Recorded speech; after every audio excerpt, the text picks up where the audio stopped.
Ladies and gentlemen, good evening, and congratulations, Coach de la Fuente. Felicidades, and we're happy to start with first question over there. Por allá. Hola. Hola, mister. Hi.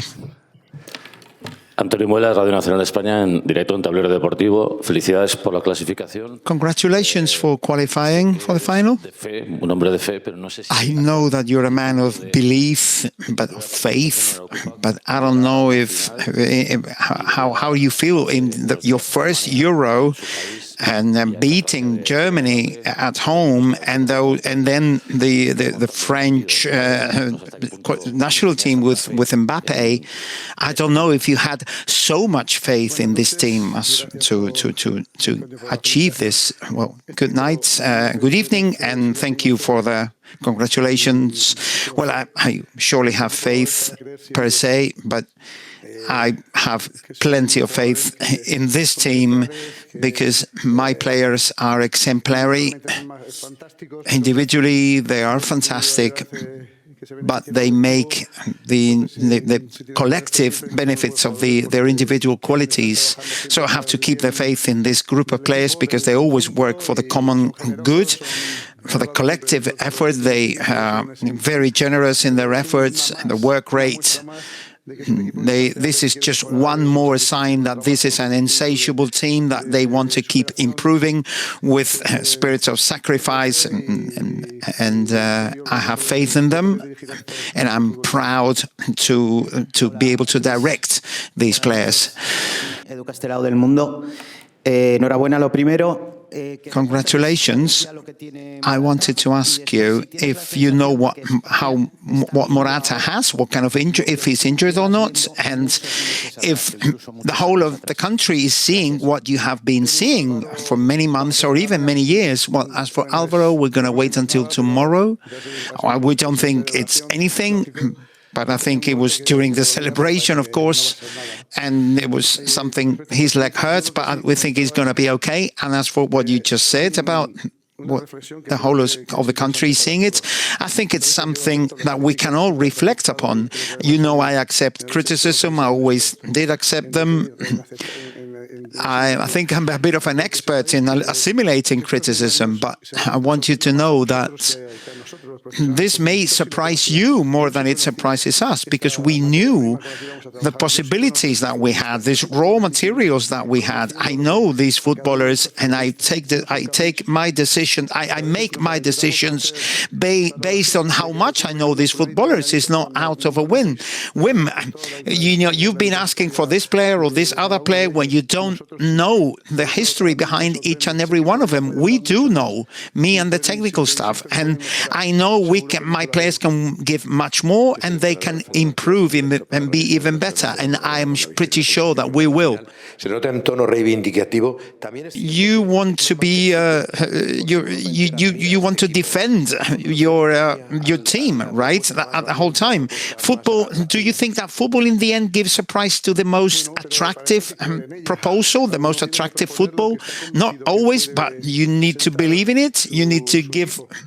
You need to make your team play in the way that their team can play, you know. So I know this is a very versatile kind of team with very many different registers, but this is because of the footballers we have.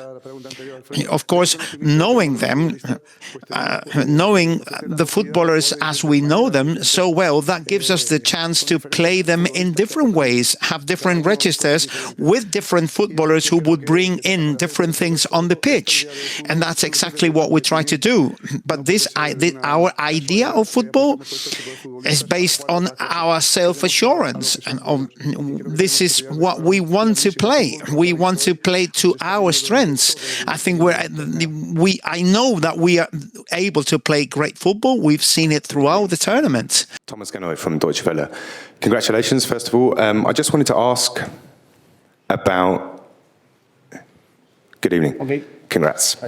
I'd like to ask about the boos and whistles that Marc Cucurella was treated to. What do you think about that? What does he think about that?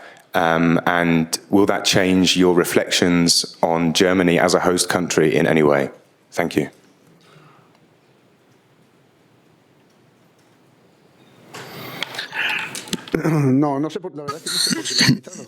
No, I don't know why they booed him, to be honest. I have no idea.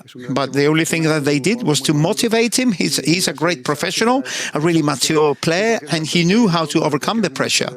And in any case, I'm against any lack of or any disrespect. I know the people who booed him do not represent anyone, Germany or anything. Germany as a host country has been extraordinary. So the people who booed him don't represent sports, football, or Germany as a country. First of all, congratulations. I wanted to ask you that you want your players to finish the plays and shoot on goal. When you saw Lamine's goal, what went through your head when you saw it? Well, we saw a touch of genius from a footballer. We all know who he is. We need to take care of him. And from here, I want to give him some advice.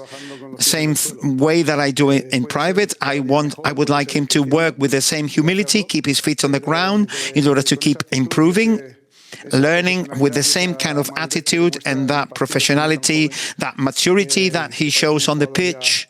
He looks like a much more experienced player, to be honest, but fundamentally, I celebrate that he's in our team, that he's Spanish, and that we count on him, and I hope we can enjoy him for years to come. In English, please.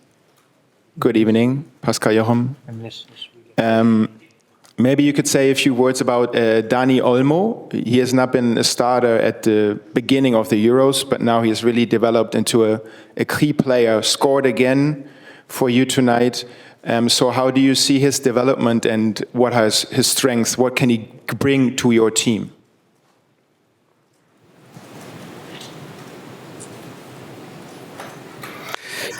Well, Dani Olmo, it's a bit like I was saying before. He doesn't surprise me in the slightest. I know him really well, and I know his potential. He only needed time to adapt, to overcome a process, an injury that he had a while back, more than a month ago, but he needed time in order to integrate and he needed to recover the pace and the rhythm that he needed. I can only be grateful for Dani Olmo for how much he brings to us on the pitch. I am fortunate enough to being able to direct 26 geniuses in football. For me, as a coach, and being the one to decide which player I bring, of course, I feel fortunate that they are Spanish. And we are fortunate enough to have a very young national team with a lot of present and with a lot of future. And Dani, of course, is one of our standards these days. Directo para el larguero de la cadena SER. Felicidades por la clasificación. Quería saber de qué es de lo que más orgulloso se siente. What are you most proud of tonight, and what is your credit for this? You always talk about the players and how good they are, but you must have some sort of credit. You must demand some sort of credit for yourself. Well, I've been saying this from the beginning. It's the footballers' credit. They are the ones on the pitch. We need to select them, of course, bring them here, but it's their merit, it's their credit. It's always the footballers, and I prefer it to be like that, because they are the ones who make it feel so excited about this, knowing that we're going to live through a unique, maybe not unique, but a very important situation, which is playing a final. So ahead of this game, I must say that I feel so proud of these footballers because of the way we have gotten here, because we have to play some very complicated matches, and I want us to get used to the idea of there is no gain without pain. So suffering in football and in life, it's part of life. If young people are listening to that, they need to know that it's normal. It happens every time. These players are young, but they are ready to suffer, to work, to commit. I'm really proud of the journey to this semi-final. I don't want to claim any sort of credit or anything. I am proud. I am happy to be here, but that's about it. Hola, señor. Aquí. ¿Fue más difícil jugar contra Alemania? Was it more difficult to play Germany or France? Or do you think you are favorite for the final on Sunday? Well, it's been two totally different opponents with totally different characteristics. And that gives a lot of credit to both victories because we had to play them differently. I think, of course, they were two huge national teams who forced us to play our best. So we are really grateful about that, how demanding these matches were. And we will see how far we can get. But I'm sure the next game is going to be totally different against any of the two. England or the Netherlands are two great teams who will be, who will demand the best from us, and to keep learning and improving from what we've been doing now. Even though it might sound difficult, we are able to, and there is room for improvement.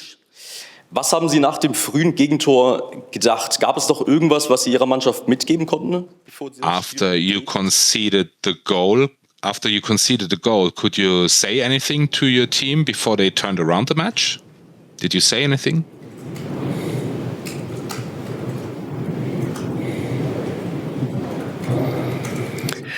Siendo honestos, en el campo es casi imposible. Talking to these guys while on the pitch, it's virtually impossible. The atmosphere, the noise, it's very complicated to talk to them. But before the game, we contemplate every different scenario. So we contemplated that. We had already seen what to do, or thought what to do if we scored or if we conceded a goal. We had to play exactly the same way, exactly with the same attitude, and that helped us turn the game around and keep playing with the same kind of mentality. But obviously our self-assurance, our self-belief, and our confidence in ourselves that we could overcome any adversity. That was the most important thing for this group of players. Congratulations for the final, for making it to the final. Again, we're talking about 70% of viewers were watching the game from home. Thousands of people in the streets in every region of Spain, cheering on this national team. What do you have to say to these people, to these Spanish fans? And what does it mean for you that in every village and every town in Spain, everybody's supporting the national team? Thank you, and thank you. That's exactly what we need. And I'm really proud that in Spain, our whole country is out there celebrating and cheering the successes of their national team. I'm really proud. And I'm happy because we are generating this hope. We're creating this hope and making people dream. Because these players are an example for every youngster in our country. And of course, apart from the footballing side of things, it's the attitude, the commitment of these players. It's something that it's very difficult to have. So once again, I'm really proud that the whole of our country is out there in the street, united, celebrating our national team's success. Talking about present and future for this national team, I wanted to talk about the past and the present, which is Jesus Navas. The game that he played today, he held on for 58 minutes. What do you have to say about him? A legendary Jesus Navas. Well, Jesus Navas is, like they say in Sevilla, you could eat him alive. He's just an example for football, for his teammates, for the fans. He does everything right. His attitude, his generosity, his talent, his quality are all impressive. He's an example, like I said. All his teammates look up to him. He's the most veteran team in our team, and he will leave football whenever he wants, because football will never leave him. He knows the doors are open here. He can bring everything. He will always bring something on the pitch, on the bench, in the dressing room, everywhere, and that's really important for a group that is much more than a team. And it is a family. This is something I'm saying from the bottom of my heart. Claudio Palmieri, freelance sports reporter from Germany. Hello, Mr. De La Fuente. There's been a lot of criticism about the way France used to play defensive football, and also lots of criticism about the way England plays in a secure and defensive way. Would it be in some way a victory for beautiful football or football in general if Spain won the European Championship now?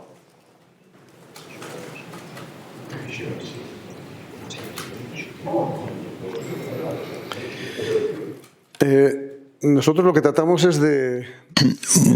What we try to do is to have a clear idea and a clear model. We have footballers to play in a very concrete, in a certain way, and make the most out of our footballers. The consequence of having this type of footballer, that could be my credit, selecting them. So when you select players like this, you select players in order to play in a certain way. If I had a different idea, I would probably bring some other players, but with the players we have, and some others who couldn't come for different reasons, but who will be here with us in the future. That's what we want to do. We try to play, every national team plays according to the strengths.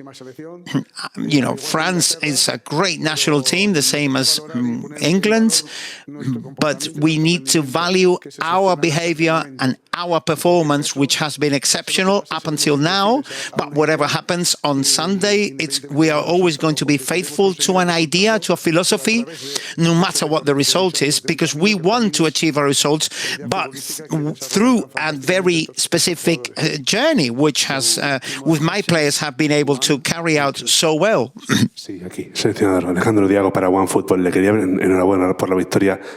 Congratulations for your victory. I wanted to ask you about Alvaro Morata.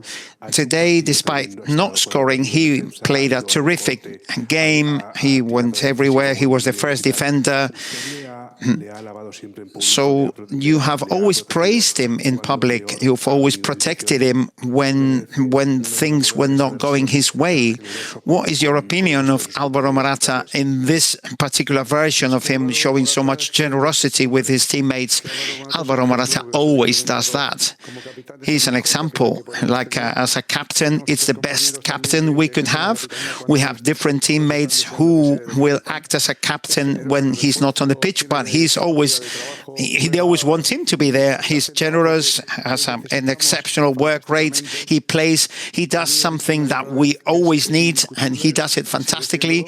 He's indisputable, and he will be, but he's as important on and as he's off the pitch. They are very good playing football. He will sacrifice for the good of the team, but also inside the intimacy of the dressing room, which is something you obviously don't know, but I do. That's where he shows how big he is as a human being. He's an exceptional human being, and in my opinion, a great footballer. And of course, I would like the people to recognize what he's done for Spanish football and to recognize him as one of the greats in Spanish football. I think he's still a long way to go for him, and let's hope it's not his final tournament with the national team. It was exactly a year ago. We were sitting in Netherlands and you won Nations League. And you were thinking that time that you are cooking something which is going in a year after, be here and be the first finalist of the German Euro. Thank you.